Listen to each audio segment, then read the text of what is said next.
जिल्ह्याच्या सर्वांगीण विकासासाठी सन 2025-26 साठी जिल्हा वार्षिक योजना सर्वसाधारण अंतर्गत 712.35 कोटींचा, अनुसूचित जाती घटक कार्यक्रमाअंतर्गत 106.28 कोटींचा आणि आदिवासी क्षेत्रबाह्य घटक कार्यक्रम अंतर्गत 2.8 कोटींचा असा एकूण 820.71 कोटींचा प्रारूप आराखडा तयार करण्यात आलेला असून या प्रारूप आराखड्याला पालकमंत्री शंभूराजे देसाई यांच्या अध्यक्षतेखालील जिल्हा नियोजन समितीच्या बैठकीमध्ये मान्यता देण्यात आली। यामध्ये सन 2025-26 साठी जिल्हा वार्षिक योजना सर्वसाधारण अंतर्गत शासनाने ठरवून दिलेली वित्तीय मर्यादा 486 कोटी 25 लाखांची असून यामध्ये जिल्हा स्तरावरील विविध विकास योजनांसाठी 226.10 कोटी वाढीव निधीची मागणी असा एकूण 712.35 कोटी रुपयांचा प्रारूप आराखडा आहे।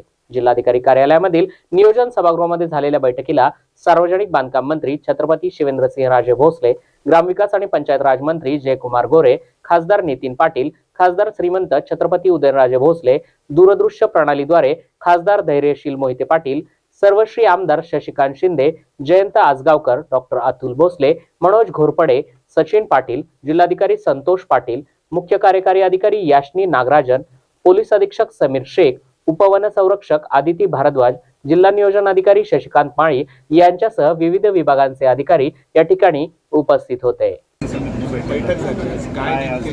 आज आपल्याला जिल्हा नियोजन समितीच्या बैठकीमध्ये आता सन 24-25 मधला किती टक्के खर्च झाला, निधी उपलब्ध झालेल्यापैकी त्याचा आढावा घेतला आणि महत्त्वाचा 25-26चा नियतवय जो आलेला आहे सरकारकडून डिस्ट्रिक्ट प्लॅनसाठी, त्याच्यामध्ये आपल्याला कुठल्या प्राधान्याच्या बाबी घ्यायच्या त्याच्यावरती चर्चा झाली।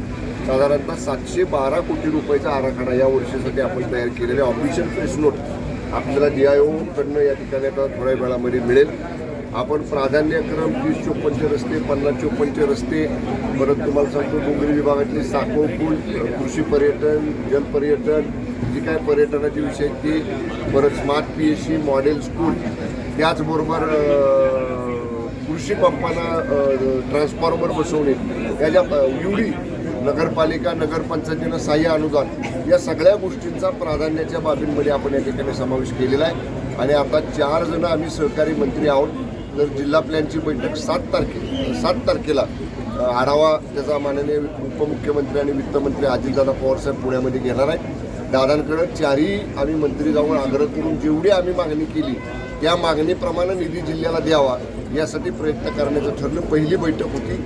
नवीन जे माननीय आमदार महोदय पहिल्या वेळी DPDCला आलेले आहेत, त्यांनी सुद्धा काही सूचना त्यांच्या मतदारसंघातल्या विषयांसंदर्भातल्या मांडल्या आणि सकारात्मक खेळीमेळीत आजची बैठक पार पडली। Hemant Patil, zoom on news, Satara.